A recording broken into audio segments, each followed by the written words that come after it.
Good evening, ladies and gentlemen. I am Sukumar Rocku, Chief Executive Officer of the Press Complaints Commission of Sri Lanka, a part of the Sri Lanka Press Institute, and I have much pleasure in warmly welcoming you on behalf of the Sri Lanka Press Institute this evening for the Press Club event. This evening, we have with us Mr. Jacob Mathew, President of the World Association of Newspapers and Newspaper Publishers, known as WAN-IFRA, the global organization of the world's press, representing more than 18,000 publications, 15,000 online sites, and over 3,000 companies in more than 120 countries. WAN-IFRA carries out its work from its headquarters in Darmstadt, Germany, and in Paris, France, with subsidiaries in Singapore, India, Spain, France, and Sweden. Mr. Jacob Mathew was elected its president on April 8, 2011, at the board meeting attended by members of the General Assembly held in Dublin, Ireland. He is the first Indian to hold the presidency of WAN-IFRA, succeeding Mr. Gavin O'Reilly, Chief Executive Officer of the Independent News and Media PLC, who was president since 2004. Mr. Mathew is also executive editor and publisher of the Malayala Manorama group of publications based in Kerala, India, which publishes the Malayala Manorama newspaper that has a circulation of 1.9 million copies daily. The group has 50 publications to its credit, and as well as a 24-hour news broadcast channel, Manorama News, FM stations, and Manorama Online, which is one of the most widely read newspaper websites in India. Mr. Mathew is a trustee of the Press Institute of India's Research Institute for Newspaper Development and is also on the Asian board of INMA.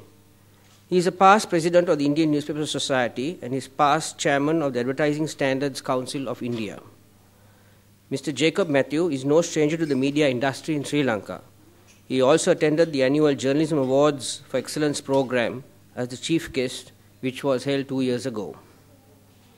I now present to you Mr. Jacob Mathew, who will address us on Media Today, Challenges and Opportunities. Let us welcome him with a round of applause. Thank you for the kind introduction. Ladies and gentlemen, I'm happy to be in Colombo today with friends from the Sri Lankan media. I confess the prime reason for me to be here is to spend some time with you to enrich myself from your wisdom and your wealth of experience in the media arena. The media here has always cherished lofty ideals which are based on Sri Lankan intellectual integrity as well as the cultural heritage of the region. One of the finest interpreters of Eastern culture was the Sri Lankan philosopher Ananda Kumaraswamy. His writings on Sri Lankan art and culture influenced a host of journalists and writers around the globe in the last century. He created a template in art criticism. Tarzi Vitachi, the acclaimed international journalist, who drank deeply from his native's land of ancient wisdom. He adopted a Spartan style of writing while raising the benchmarks in South Asian journalism. He taught Asian journalists how to cut out clutter and get into the heart of the matter through clear and simple writing. He was an engaging storyteller who used anecdotes and parables to drive his point home. When Vitachi was the International Press Institute's Asia director, several workshops were held and organized in improving the quality of journalism in our subcontinent. Being our family friend, Vitachi in the mid-60s spent time at our organization as a consultant, and it was he who introduced the practice of preparing dummy page layouts in Malayalam journalism.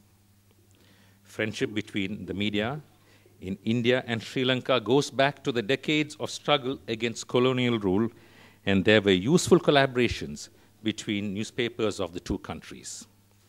This affinity has further grown because many here are active in various international media bodies. WAN-IFRA is keen to associate closely with the Sri Lankan media.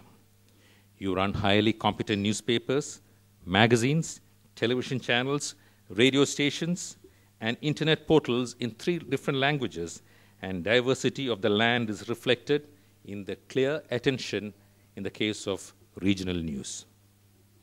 The plurality is evident from numbers as they are growing after the end of the quarter-century civil war. We have seen the best of times and the worst of times in journalism. Editors, journalists, and publishers bravely faced the tremendous challenges posed by events, adamant adversaries in the Civil War. Press freedom was in jeopardy, and most of the media organizations suffered extreme economic adversity. The world admired your grit and admiration as you pressed, and on regardlessly you moved on. Obstacles were placed in your path both by state and non-state actors as an atmosphere in intense distrust and fear. More than 50 journalists were forced to flee the country. Many editors and journalists made the supreme sacrifice for the cause of press freedom. One of them, Lasith Wickrematunge, who spoke of his killers in a posthumous article, became a symbol of your suffering. It was amazing how the spirit of journalism remained resilient when everything else crumbled here. In these troubled times, editors and publishers took the initiative to establish the Press Complaint Commission of Sri Lanka, which has offered a succor to journalists who were targeted during the Civil War. In abnormal times, people forget to smile, and if a cartoonist tries to make people laugh, he comes under crosshairs. All were sad to learn that the cartoonist writer, Pragati Eknalagoda, has been missing for the past 2 years. A collective effort is needed to rouse the nation's interest to ensure that assaults, kidnappings, killings of journalists, media executives, media workers do not recur in the future. Now Sri Lanka is on the road to normality. The government must restore complete press freedom befitting a democracy. If telecom companies refuse platforms for websites that authorities dislike, it certainly is a form of censorship. The government and the parliament must heed to the voice of the world and remove all restrictions they have imposed on the media through legislations and ordinances. It is essential that Sri Lanka moves up high in the ladder in the Global Press Freedom Index. This is a privilege both Sri Lankan people and the media richly deserve. Sri Lankan WAN-IFRA is committed to a free press. After all, this is the age of social media, and the Arab Spring went on to prove that the freedom of expression can take a new route if there are restrictions on the traditional media. When a government talks about economic development, they often neglect to support the development of media markets. Media must be heart of any sustainable development, and it should be a priority.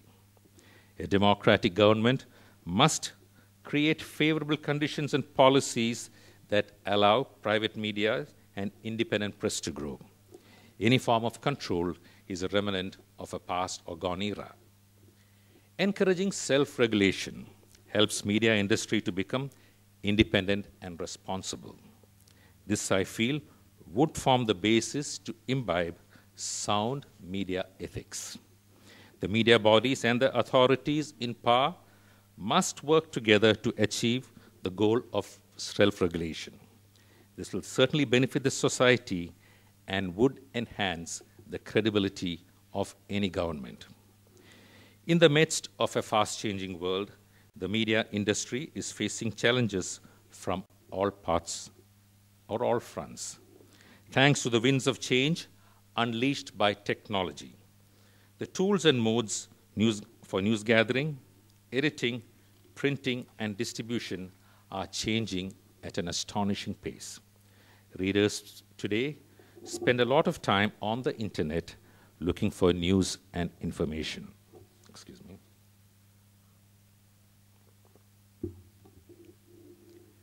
As readers increasingly use mobile phones and tablets to read what they want at their own convenience, the print media has come under tremendous pressure. Today, the publishing cycles have become more immediate than broadcasting. To survive in the digital world, we must use new age tools and remold our organizational and newsroom structure and innovate to generate revenue from the new mediums and devices such as smartphones and tablets. This is one of the areas where WAN-IFRA can offer assistance, since they have the expertise for seamless adoption of the latest developments in newsroom management. Now, the phablets have come in. These are 5-inch screen phones with all tablet features, and they have arrived. It is beginning to challenge the tablets. As these digital devices are becoming popular and cheaper, the time is ripe for us to deliver content through these devices as well. We must also pay attention in creating, showcasing, and disseminating video content. There is a great opportunity for the media companies to innovate and grow. Image recognition technology, which may spell the death of quick research or the QR codes, is allowing print to integrate with the digital world. Enterprises like Goggles App, Kuaba, and Digimac allow newspaper readers to use their smartphones to link from print to digital. Image recognition is just one of the innovations that may ensure that print continues to thrive along with the digital media on a space where instant gratification is not a critical factor. Innovation in technology should also help cut costs, parallel with steps such as sharing of facilities or upgrading existing equipments instead of buying new. Some of the 2012 Pulitzer Prizes in journalism indicate that digital news media can compete in quality with the best in the print media and even surpass them. Fortunately, most of us in the print media are alive to this formidable challenge, as well as the need for adopting to new tools and techniques in our newsrooms and beat reporting. This would complement print's 24-hour cycle, enlarging and engaging our pool of users. Many print companies have moved from monomedia to a multi-platform, multi-channel approach. To survive and grow, media companies need to transform themselves into a smart media companies that understands the challenging habits and the changing habits of its audience and adapts its offerings accordingly. These companies create a portfolio of publications and products that serve the mass as well as the niche audience. Such portfolio approach and customer insight gained from different touch points will allow you to increase the ARPU, or the average revenue per user. The space or ad sales forces should equip themselves to offer a cross-media approach combining different platforms. In many parts of the world, newspaper circulations are trending downwards. The revenues have also shrunk. The irony is that freeloaders are profiting from the content we have worked hard to create. We have spent tremendous resources on creating this content, and there is no reason why we should give it away free or let others freely help themselves to it.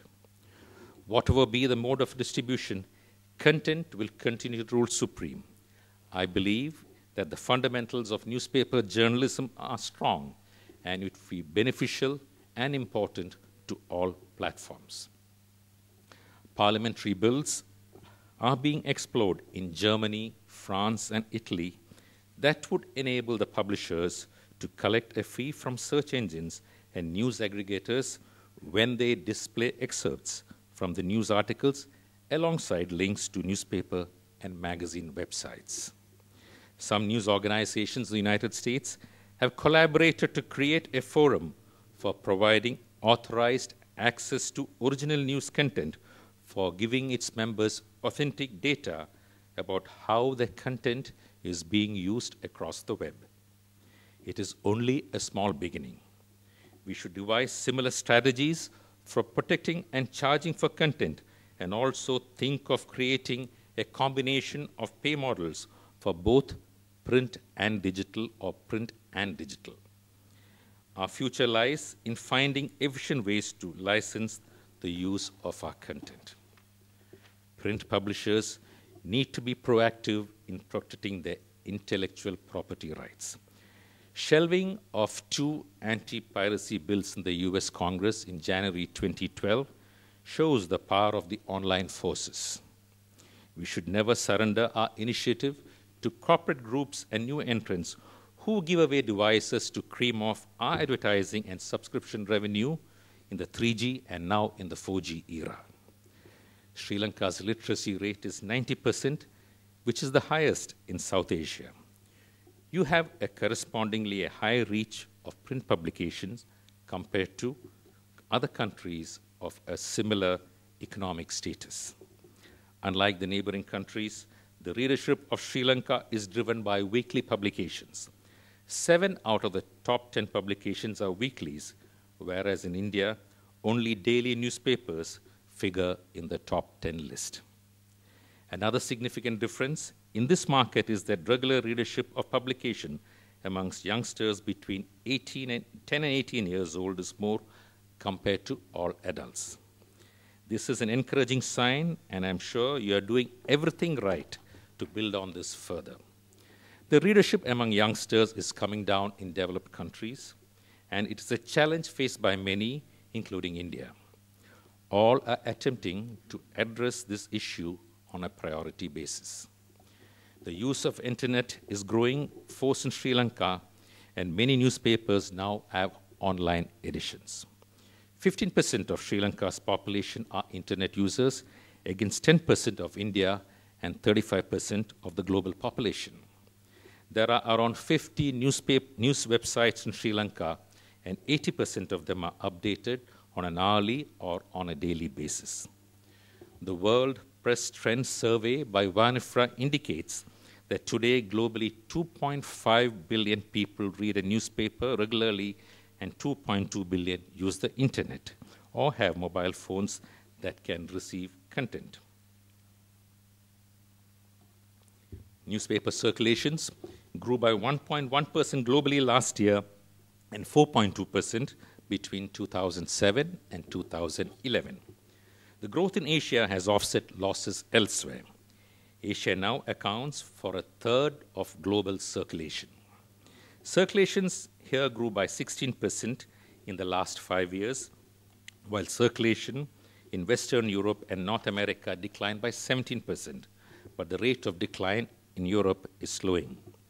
Circulation revenue accounts for nearly half of the total industry revenues, and it will remain the dominant revenue stream for the foreseeable future. Newspaper audience on the digital is also growing, but people don't read newspaper websites with the same attention that they devote to print newspapers. It is a major challenge to find ways to increase the frequency and length of their visits. While 67% of the web users in the United States visit a newspaper website, only 17% visit it on a daily basis. The New York Times and the UK's Mail Online, which have high online traffic, differ a lot in content. But what is common to them is the sophistication in site navigation and other features that make readers come back frequently and stay longer on these sites. Newspapers advertising annually brings in about 20% of the total global expenditure. TV continues to be around 42 to 45 of the world advertising. Internet advertising is slowly growing, but I think at a rapid speed right now in the past 2-3 years, but much of this is far from the traditional media advertising, apart from classifieds and some categories that go to the print. Search accounts for 58% of all digital advertising and 13% of the total global expenditure. Most of it goes to Google. Tablets and readers and e-readers offer a more newspaper-like experience.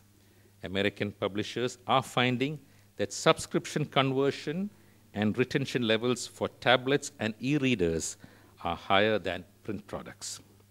At the same time, newspapers are changing, and change they must if they are to continue as watchdogs and as a provider of credible news and information that citizens need to make informed decisions. The challenge, our problem is not one of audience. We have the audience. The challenge is largely one of business, of finding successful business model in the digital age. The growth in digital audiences may replace overall numbers lost in print, but the current advertising growth levels are not replacing the lost revenues. There is a trend towards charging for online content. The models range from pure paywall to freemium and metered models. However, I feel one would pay only for unique and quality content and not for something that is free and available everywhere. The Times London launched the pure paywall in 2010 and converted 25% of its subscribers to digital subscriptions. The New York Times, which opted for a metered model, has more than 450,000 paid subscriptions to its various digital platforms. It recently reduced the number of free stories from 20 to 10. The Wall Street Journal and Le Monde are examples of freemium pricing model. The Daily Mail and The Guardian have opted for a free model, gunning for the larger market beyond the UK. Daily Mail's unique browsers crossed 100 million recently. I think it was during the Olympic month. Another free model example is the bill from Germany. You need to be a predominant player in a market for this strategy to work. The newspaper industry has the resilience of 400 years in its genes. The impression that our industry is today in a total crisis is a misleading one. Often, we ourselves are responsible for this propaganda. If you look at the media map, Asia, with its increasing circulations, has been a shining beacon in the global newspaper industry.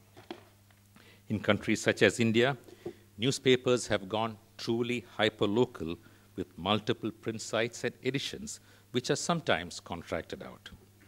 Newspapers there have been experimenting with innovative ad formats and placements, which are sometimes against the liking of the editors. They are often bold and surprising. Rising circulation and advertising volumes support the cause for the present, though we do see some signs of recession or a slowdown. Unlike Sri Lanka, keeping low prices seems to be the business model in India, though it is much in debate. While they still make profits, a newspaper remains cheaper than the cost of a monthly internet connection. In the communication business, we are selling credibility. Stable and credible newspapers with good content will continue to play a pivotal role in the busy media matrix. To me, good stories and good storytelling written to the mood of the story in a pictorial way will attract the reader. We should never lose sight of our core competency. Credible newspapers are custodians of a great legacy. The great playwright Arthur Miller said, "A great newspaper is a country speaking to itself." Our audience expect sensible judgment from us. However, economic compulsions as well as lack of ethical core have driven some newspapers in some countries to publish paid news. I understand this is not prevalent here. When advertisers are able to purchase editorial independence, it undermines unbiased journalism. We need to strike at the root of this evil and condemn the obnoxious practice if and when it happens. I'm confident that the print media will robustly meet the challenges and make use of the emerging opportunities. The lead time available is shorter than ever before. We have a promising future, but we need to get it right. The digital world today offers media companies an opportunity to innovate and grow. The future belongs to those who would embrace new ideas and innovation. Innovators who follow the good principles of good journalism and grab technology by the forelock are most likely to survive in the new age. A news organization needs to be profitable if it needs to maintain a vibrant and independent voice. Financial stability is required to continue to do good journalism. To survive and grow, we in the newspaper industry have to look at ways to seek additional revenue, operate efficiently as possible, and keep on raising the quality. This is no rocket science, but was the gist of the simple note given to staff by the late Arthur Oaksulzberger, the former publisher of New York Times, who passed away a few months ago. He also added, a financially sound Times is good for newspapering. A newspaper that is broke is not going to be able to spend the money necessary to support thorough and aggressive reporting. On that note, I thank the host, the Press Club of Sri Lanka Press Institute, for giving me this honor and opportunity to share some familiar trends pertaining to the media industry.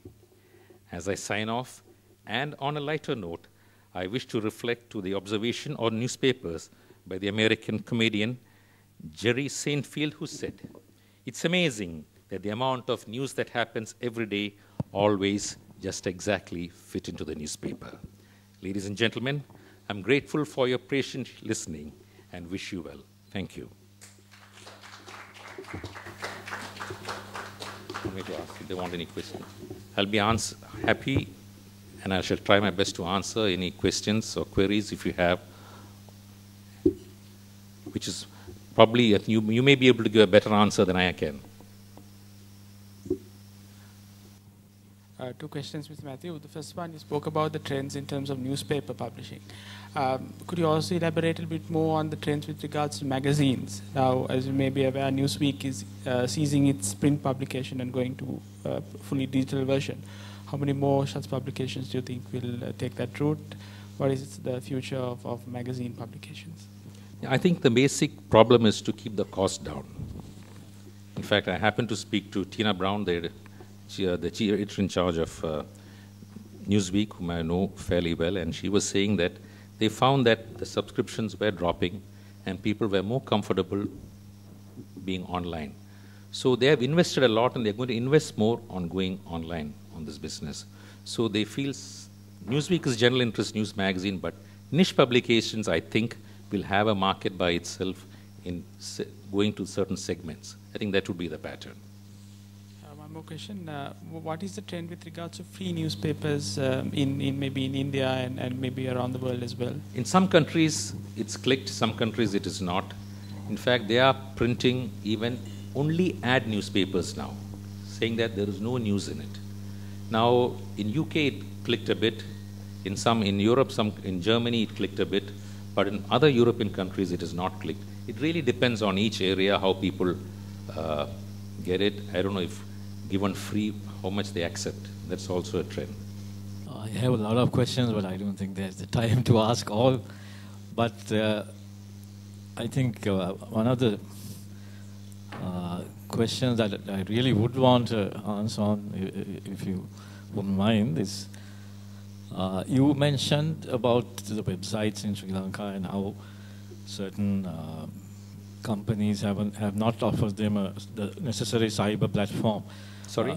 No, how some companies, phone companies, have not offered them the necessary platform on the internet to have the websites, to host the websites. And you said that this is basically not correct.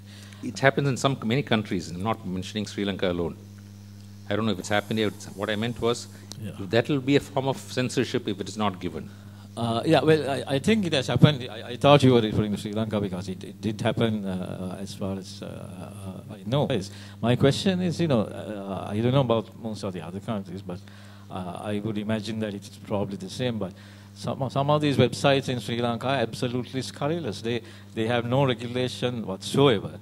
Nobody regulates them. Nobody wants to regulate them. They are just a law unto themselves. It's the absolute freedom of the wild ass. And you say that the phone companies should offer them platforms. I mean, if you can't regulate, if somebody cannot regulate, and if the websites practice a certain kind of wild ass journalism, is it ethical to ask the phone companies? I mean, the phone companies are doing the correct thing because so many people have been maligned by these websites, and they can't even go to court because they don't know who is publishing these from where. There is no source.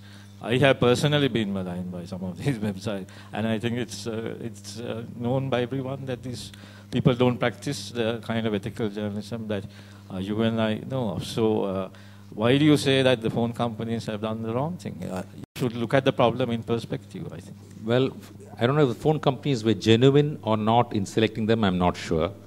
But in many places, if the authorities in power dislike it, they refuse the permission.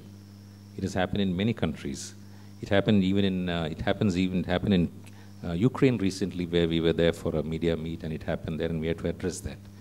But then, if there is yellow journalism, I think it's only a matter of time it falls down and has no credibility. I don't think I should go to a website which has no credibility unless it's for gossip value. That's the way I look at it. Well, they should know how authentic it is and how genuine it is. If they want for gossip value, they go, but then eventually, whether that will make a, what I would say, a mark in opinion making or anything, I'm not sure. People should be their own judge where they should go and spend the time. Now, these things happen anywhere. Anybody can put up a website and put up something, but then you can't control it. So it certainly destroys people's reputations. Could be, but then there's no answer to it in any place. So the answer is that you shouldn't allow You cannot be genuine about it. I mean, all don't allow it. Maybe over here they may be genuine in that, but in some places where indirect control is there in many ways. Maybe not be in websites, maybe in television, maybe in licensing. Different ways it happens. Yes, please. Well, especially with the emergence of the new social media, now there is a phenomenal growth in the social media industry. A lot of the former broadcast companies are now launching into the new social media, especially websites, and it go more electronic. Especially even television, even the newspapers are going like that. Now, with your experience, do you think with this entire growth in the social media industry would one day would reduce the ratings of the conventional television, the radio, and even the viewership of the press in the future? Because what I have seen is that more cosmopolitan, what I have seen especially in Sri Lanka, the urban sector, or the more educated and those who live in more urban centers are more into this social media, but not the rural as such. So, but do you think that there is a fear, or whether the original, the radio and TV would may in the future will have no audience because of this social media? I don't know. If the content is good, I think the people, the advertiser, all will get there. That is the simple way of putting at it. Now, social media, even with citizen journalism, need not be authentic. If it is journalistically driven, and if the site has good readership, good viewing, etc., the audience will go there and they will believe it. And that's the only way credible content can build a platform. That is the only answer I can think of giving.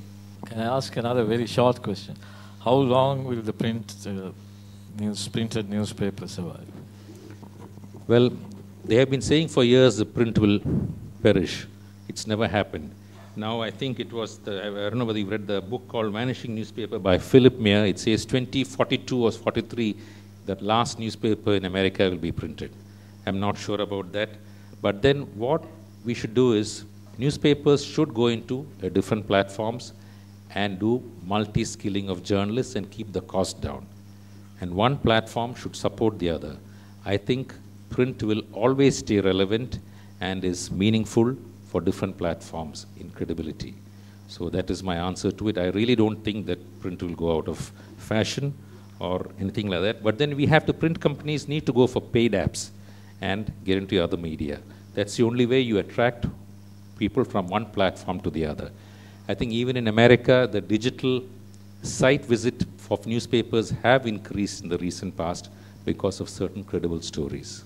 So I don't think, we have to live with different platforms, but no platform will go out of business is my thinking for the time being, at least in the Asian countries. See, print now, it really offers what other media cannot offer. Analysis, commentary, side stories, and we have to look at different ways to stay relevant. Otherwise, print will perish. What should we offer? Stories which other media cannot offer. That is how print has succeeded in many places and staying relevant. Yeah, I mean, those challenges you mentioned, how do you view the future television, especially the television field? How should be the television, special television news in the future? According to your view, what should be the shape and the how should they face these new emerging challenges? Now, I really cannot give a complete answer, but I can give you from the experience we have. We have gone into a news channel about 5 years ago, and which is totally news, and it's run by journalists who are from the print. They form the team, and they run it journalistically. Now, if you run a news channel journalistically and think of the analysis, side stories again, and debates, etc., I think it will stay relevant. In a print channel, it's not easy to make big money or anything like that. You have to be there, and you just make the minimum margin in that channel, and I don't think any print channel makes big money in India, no.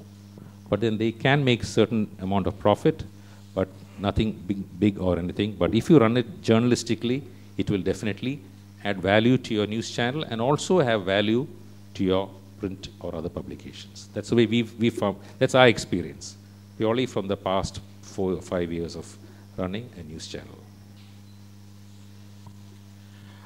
The recent phone hacking scandal in the UK has put a huge spotlight on the Press Complaints Commission in that country.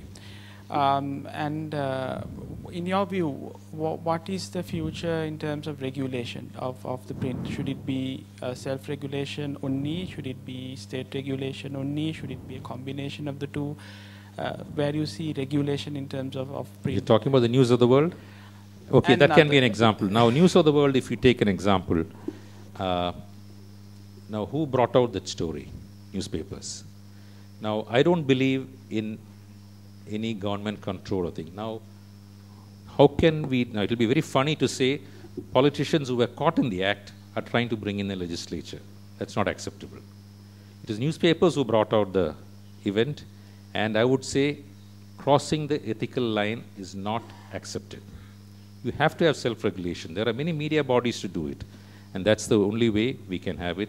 Otherwise, there will be a problem. But any form of control definitely will not help in the process. But self-regulation only works if a newspaper is willing to subscribe to it. Say, for example, we have a Press Complaints Commission here. We have most of the newspaper groups. We don't have 1 or 2 newspaper groups for various reasons. Some have been there and then they've left, and so many other things. What happens if you only have self-regulation in a country and you are a citizen who has been maligned by a newspaper that is not part of the self-regulatory mechanism? So how does that person then redress? Well, self-regulation definitely. I mean, see what happened to the newspapers which went into it. They had to pack up and wind up. Now, if that is not the case, I don't know how people can survive. See, now they have gone through Murdoch with the big media mogul, had to pack up and see the credibility loss he went through. Now, self-regulation definitely helps in that, and you have to be part of it. It has to be made mandatory, and there should be adequate people monitoring that. Now, even in India, there is Press Council, which works quite well, and UK has a Press Council, but then that was not effective in this case. UK Press Council was not at all effective for many years. That's what happened, I was told. But in India, the Press Council is effective. Advertising Standards Council is effective. Even wrong claims, you are caught if you make a wrong claim. So I think self-regulation is definitely the answer. And that culture has to come in for the media to survive and be credible.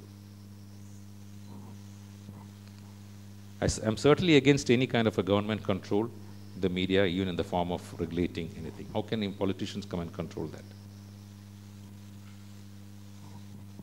Okay, thank you.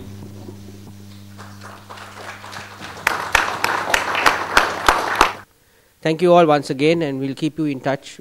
We'll keep in touch with you and let you know when we have our next press club event. Thank you.